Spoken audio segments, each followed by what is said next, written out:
She circled my face in red and asked the internet who they'd erase from our family, while my own son stayed silent. I answered with 6 quiet words that ended their little game. This house is mine. I'm done. What followed cost them everything. And tonight, for the first time, I'll tell you how it all happened. Before I go on, I'd be grateful if you'd subscribe and tell me where you're listening from. Every story I share carries a piece of my life, moments that shaped me, and lessons I learned the hard way. Your support means more than you know, so thank you, truly.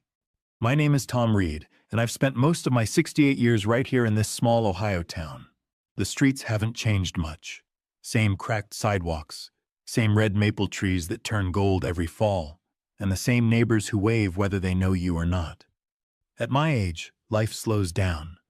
I wake before sunrise, pour a single cup of black coffee, and sit by the front window, watching the sky lighten over the rooftops. There's a peace in those moments, a kind of stillness you only understand after you've lost enough things that mattered. When my wife Evelyn passed 5 years ago, silence became my new companion. I started fixing things around the house that didn't need fixing, tightening bolts, replacing hinges, patching walls that were already fine. Evelyn used to laugh and say, "Tom, you just can't sit still." Maybe she was right. Maybe I keep my hands busy because it stops my mind from wandering to places that still hurt. Our son Michael lives a few miles away, with his wife Alyssa and their 2 kids, Lily and Noah. For years, I thought I'd done everything right. We were a close family once. Sunday dinners, birthday gatherings, Christmas mornings filled with noise and warmth. Back then, Alyssa called me Dad. She'd hug me when I walked through the door and always ask if I wanted seconds. She was bright, ambitious, and loved showing off her perfect family online. I used to think it was sweet. Everyone wants to share their happiness, right? But time changes people. Sometimes, it changes what they think they deserve. 12 years ago, when Michael and Alyssa first married, they struggled like most young couples do. He was fresh out of college, just starting at a small accounting firm. She was studying for her real estate license, working part-time to cover bills that never seemed to end. Their apartment was tiny, barely room for 2 people and a coffee table. Evelyn and I had just received an inheritance from her father's estate, and one night she looked at me across the dinner table and said softly, "Tom, what if we help them? What if we give them a real start?" I hesitated. Money, in my experience, can build bridges, but it can also burn them. But Evelyn was gentle and persistent, like she always was. "We'll keep the house in our name," she said, "just until they're stable. If anything ever goes wrong, at least Michael will still have a roof over his head." It made sense. It wasn't about control. It was about protection. So we did it. We found a beautiful 2-story colonial in Worthington, 4 bedrooms, a big backyard, and a porch that caught the afternoon light just right. When we handed them the keys, Michael's eyes filled with tears. "Dad, we can't accept this," he said. "You already have," I told him. "Just pay us enough to cover the property taxes. That's all." For a while, life was good. The house became everything Evelyn hoped it would be. A home full of laughter and little footsteps. She loved watching Lily and Noah play in the yard while she sat on that porch swing. Every time I stopped by, she'd squeeze my hand and whisper, "We did good, Tom, we did good." But after Evelyn passed, things changed. Alyssa stopped calling me Dad. It became Tom. The warm welcomes turned into polite nods. The Sunday dinners grew shorter, replaced by quick visits that felt more like obligations. Still, I held my tongue. I told myself that grief changes people, that they were busy raising kids and chasing careers. I noticed something subtle over the years, how Alyssa started rewriting the story. At first, she'd tell people, "Michael's parents helped us with the down payment." Then it became, "Michael bought this house right after we got married." I never corrected her. Not once. Because I told myself the same thing every time. It's not about credit. It's about family. But when you let people erase the truth long enough, one day they forget you were part of it at all. I started feeling like a guest in my own generosity. Still, I stayed quiet, because that's what peacekeeping fathers do. You tell yourself that keeping the peace is more important than being right. You convince yourself silence is strength. Every evening, I drive past their house and watch the porch lights glow. It made me feel close to Evelyn again, like she was still there, sitting in her favorite chair, humming while she watched our son's family grow. But lately I started to notice that the warmth I used to feel was gone. Something about the house looked different, colder, like it belonged to someone else entirely. Then one afternoon, Nancy, my neighbor and old friend, showed up at my door, out of breath. "Tom," she said, holding her phone out to me, "you need to see this." On her screen was a photo of Michael, Alyssa, and the kids standing in front of that house. A perfect family portrait. Only one thing stood out: my face, circled in bright red. The caption read, "Family game. If you could erase one person from this picture, who would it be?" I think you know my choice. For a long time I didn't move, didn't blink, didn't breathe. That photo, the home, the smiles, the people I loved, had just turned into a weapon. And the quiet peace I'd been living in for 12 long years was about to end. I stared at that photo until the lines went blurry. My own face, circled in red like a mistake that needed to be erased. Hundreds of comments poured in, each one sharper than the last. "Get rid of the old man. Why is he even in the photo? Your family would look perfect without him." And underneath it all were Alyssa's laughing emojis, heart reactions, replies like, "You said it." Every comment was a public slap across my face. But what hurt most was seeing Michael's name under the likes. My son. My boy. The man I raised to be kind, nodding along while strangers made a joke out of his father. That night I sat alone in my chair. The same chair where Evelyn used to read beside me. The same one where she once leaned her head on my shoulder and whispered, "You've got a good heart, Tom. Don't ever let the world harden it." I could almost hear her voice. But that night her words didn't feel like comfort. They felt like a test I was failing. The next morning my phone buzzed. It was Nancy again. "Tom," she said softly, "I hate to show you this, but she posted something else." My stomach sank before I even saw it. Alyssa had posted a poll. Who ruins family gatherings more, mother-in-law or father-in-law? Underneath, vote carefully. And again, Michael had liked it.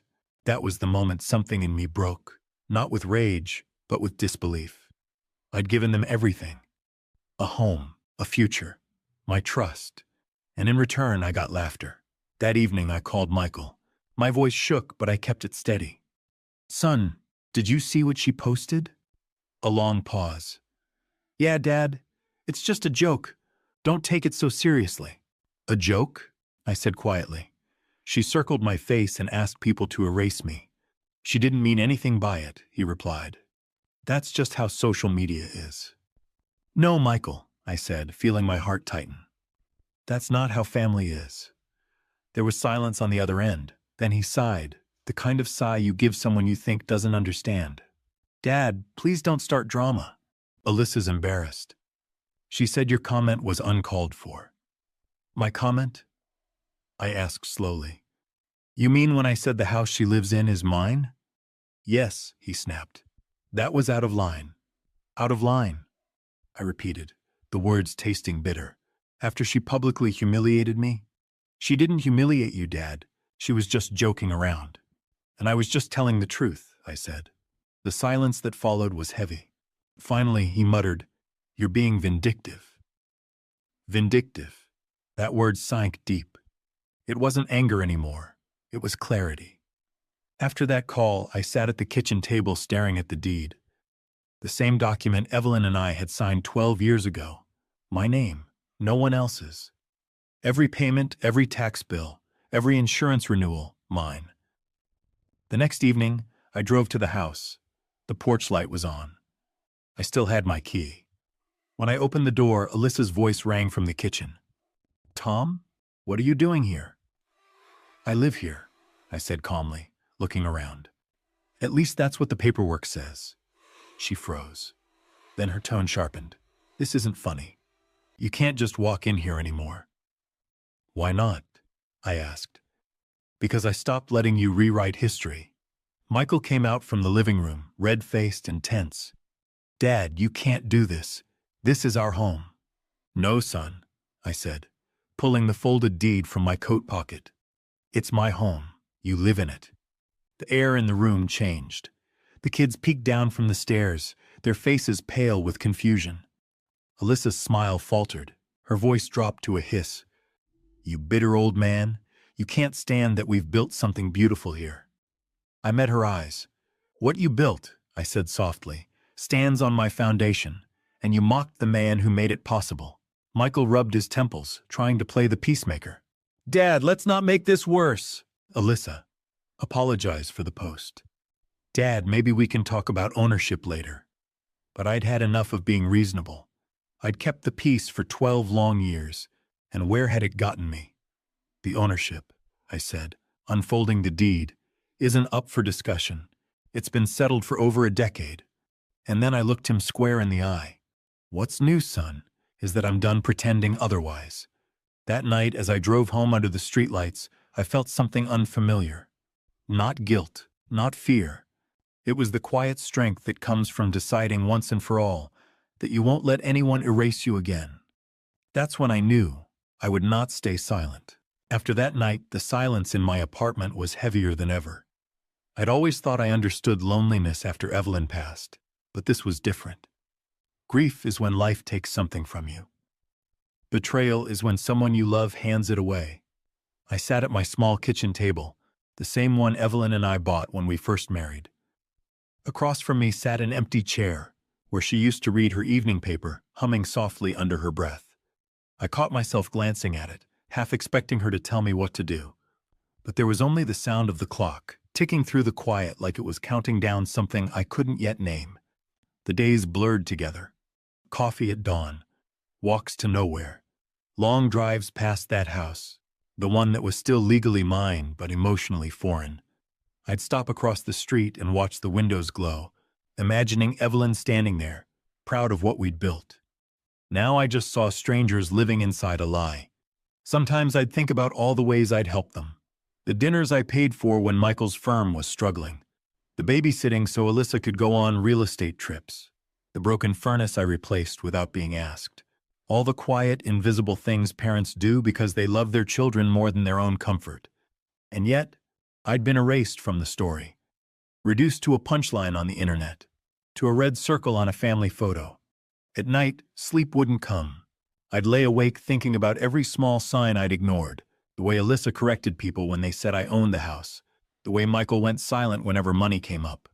Maybe I'd been blind because I wanted to believe my son was still the same boy who once held my hand crossing the street.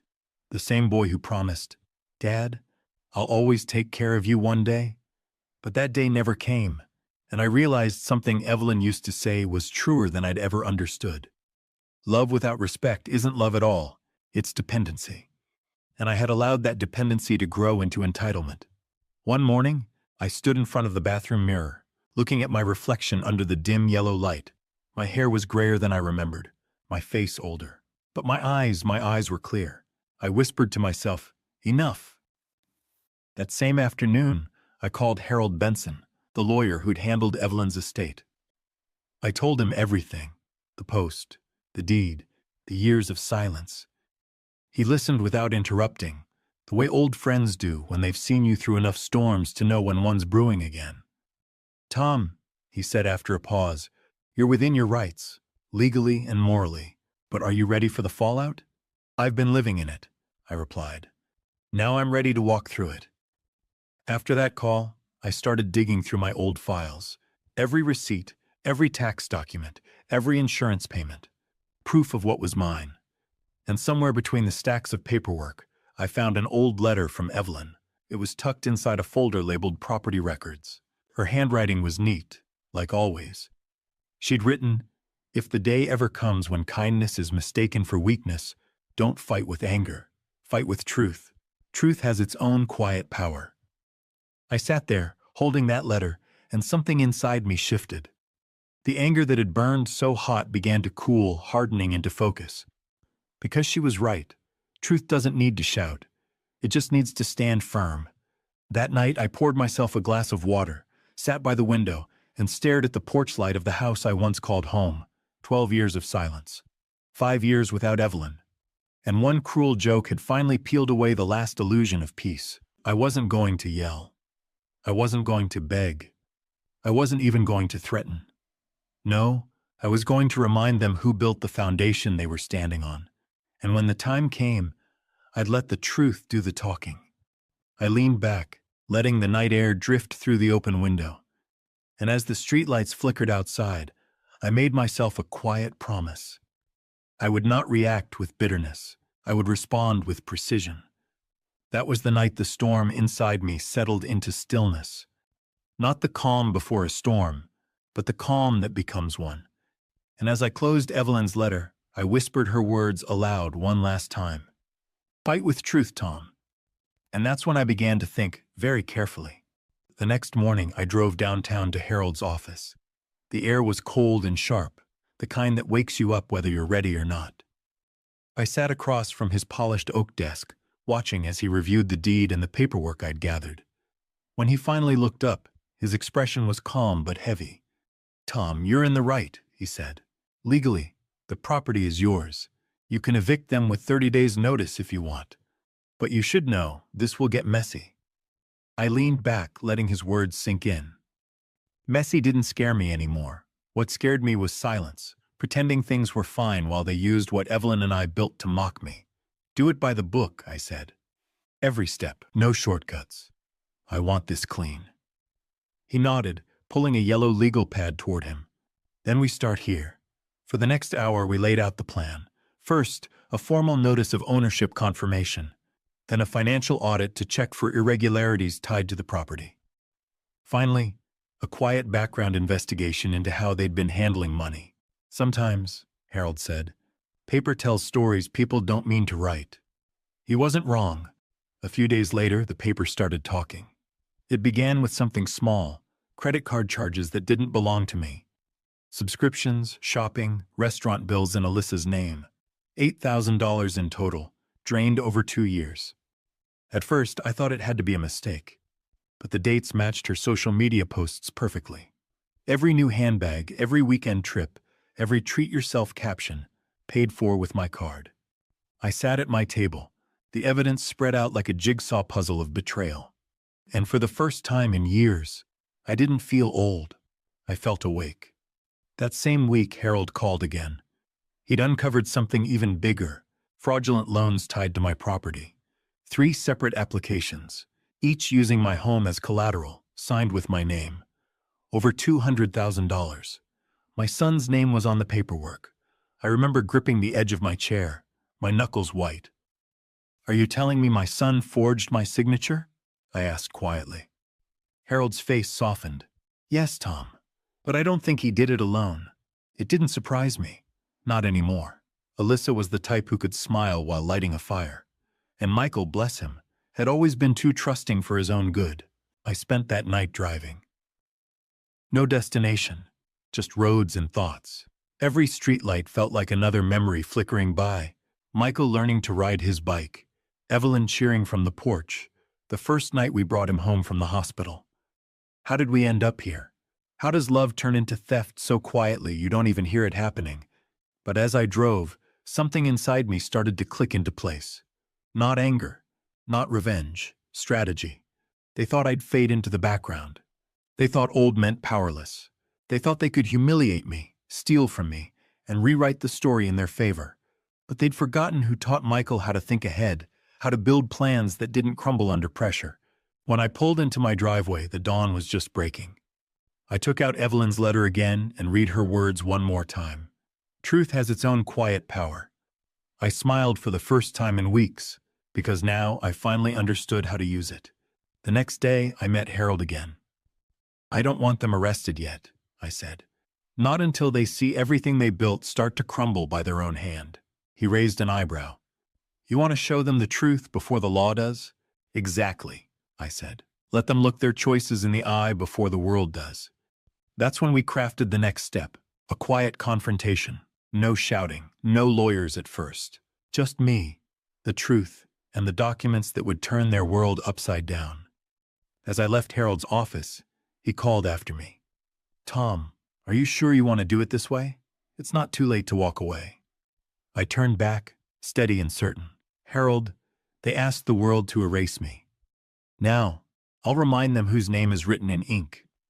Driving home, I passed their house one last time before everything changed. The porch light was still on, casting a warm glow on the doorway where I used to stand. But to me, it didn't look like a home anymore. It looked like a stage. And soon, the curtain was about to rise. They thought they'd already won, but they had no idea that the real game had just begun. The stage was set. All I had to do was wait. The morning of the meeting came quietly. No thunder, no drama, just gray clouds hanging over Columbus, the kind that make you feel like the world's holding its breath. I ironed my shirt, poured black coffee into a travel mug, and took one long look at myself in the mirror. Not the broken old man Alyssa wanted the world to see, but the man Evelyn fell in love with. Calm, certain, ready. When I walked into Harold's office, the smell of polished wood and old books hit me. He was already there, papers stacked neatly on his desk. "Morning, Tom," he said, nodding. "You ready for this?" I nodded once. "Let's get it done." A few minutes later, the elevator doors opened. Michael and Alyssa stepped out, side by side, dressed like they were attending a business pitch instead of facing judgment. Alyssa led the way, her chin high, her perfume heavy. Michael followed, his steps slower, guilt already showing in his shoulders. They took their seats across from me. For a moment, none of us spoke. It felt like time itself was watching. Alyssa broke the silence first. "I hope this means you've come to your senses," she said smoothly. "We'd like to move past this whole misunderstanding." I let out a quiet breath. "Oh, I've come to my senses all right." Harold slid the first stack of documents across the table. Michael glanced down and froze. It was the first loan document, his forged signature. My name on the deed. Color drained from his face. What is this?" he stammered. "Proof," Harold said, "of every loan you took, every dollar you borrowed against your father's property." Alyssa's smile tightened. "You can't prove that." Patricia, the forensic accountant, who had been sitting silently beside Harold, spoke up. "We already have. The funds were deposited directly into your joint account, and then wired to your business LLC. You used them to purchase a condo in Sarasota." Alyssa's voice faltered. "That's not what it looks like." "No?" I said quietly. "Then tell me, what does it look like when your wife steals from you and your son helps her forge your name?" Michael looked at me, his eyes wet, his words broken. "Dad, I didn't know she..." I raised a hand. "Don't. You signed the papers, son. You knew enough." The room went dead silent. Even the clock on Harold's wall seemed to stop ticking. Alyssa snapped first. "You can't do this to us. You'll ruin the kids' lives. You'll destroy your own family." I met her gaze, calm as stone. "You destroyed this family the day you thought you could humiliate me and get away with it." Harold leaned forward, his voice steady. "Mrs. Reed, Mr. Reed, you're both facing serious legal exposure. Fraud, identity theft, elder financial abuse. We're offering a settlement. Full restitution. Immediate evacuation of the property. Dissolution of the LLC. In exchange, Mr. Reed won't press charges." Alyssa laughed, but it cracked halfway through. "You're bluffing." Harold didn't blink. "You have until 5 o'clock today to decide. After that, the bank and the district attorney will receive everything you see here." Michael's voice broke. "Dad, please, don't do this. We can fix it." I stared at him, heart heavy but voice even. "Fix it? You stole from me, lied to me, tried to take my house. You called me unstable. Tell me, Michael, what's left to fix?" He dropped his eyes to the table. Alyssa crossed her arms and hissed, "You'll die alone, old man." I leaned forward just enough for her to see the steadiness in my face. "I'd rather die alone than live surrounded by liars." No one spoke after that. Only Harold's clock ticked, slow and deliberate. They left soon after, Alyssa's heels echoing down the hallway, Michael following in silence. When the door shut behind them, Harold turned to me. "You did the right thing, Tom." I looked at the window, at the pale sky outside. "Right doesn't always feel good," I said softly, "but it feels clean." That evening, as the sun dipped low over Worthington, I sat on the same porch where Evelyn and I once watched Lily chase fireflies. 3 weeks later, the house was mine again, the fraudulent loans erased, the trust restored, the title untouched. Michael and Alyssa had moved into a small apartment across town. When Lily came to visit, she brought her younger brother and a box of old photo albums. She smiled shyly as she handed it over. "Grandpa, Mom said you hate her now." I smiled back, shaking my head. "Hate's a waste of time, sweetheart. I don't hate her. I just finally stopped pretending she deserved my forgiveness." Lily's eyes softened. "Dad's been different, quieter. He says he forgot what you taught him." I reached out and squeezed her hand. "Then tell him it's not too late to remember." After she left, I sat for a long while watching the sun set through the trees. The porch felt warm beneath my hands. The air smelled like Evelyn's roses again, and for the first time in years, I could breathe. No shouting, no bitterness, no need for revenge, just truth. And in that silence, I finally felt free. It's quiet now, peaceful in a way I almost forgot existed. The kind of peace that doesn't come from winning, but from letting go of everything that tried to take your worth. Most evenings, I sit on this porch with a cup of coffee, the same way Evelyn used to. The air cools as the sun slips behind the trees, and the sky turns gold, then soft gray.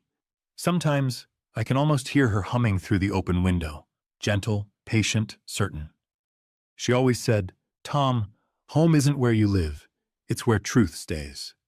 Back then, I didn't understand, but I do now. For the first time in years, this house feels alive again. Not because it's full of people, but because it's free of lies.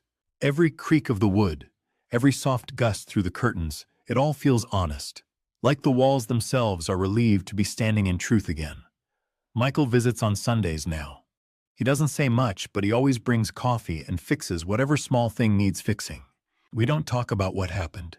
We don't have to. Sometimes silence can say everything words never could. Lily and Noah still come by too. They bring their laughter, their stories, their warmth. When I hear them running through the yard, I remember Evelyn's smile, and I know she'd be proud that love found its way back here, even after everything. People sometimes ask if I regret it. Taking back the house, exposing the truth, and I always tell them the same thing. I didn't do it for revenge. I did it for respect. For Evelyn. For every parent who gave everything, only to be treated like they were nothing. The title of this story. She asked the internet to erase me, so I took back the house. It's not really about property. It's about dignity. About remembering that age doesn't make you invisible. It makes you unshakable. Evelyn used to say, "Peace isn't the absence of conflict. It's the presence of justice." And as I sit here now, watching the light fade and the porch lamp flicker on, I finally understand what she meant. I didn't win through anger. I won through truth. And that, I think, is the only victory worth having. Would you have done the same if it were you? Tell me what you think down in the comments. And if my story spoke to you, don't forget to subscribe for more. Every story I tell carries a truth someone needs to hear. Maybe the next one will be yours.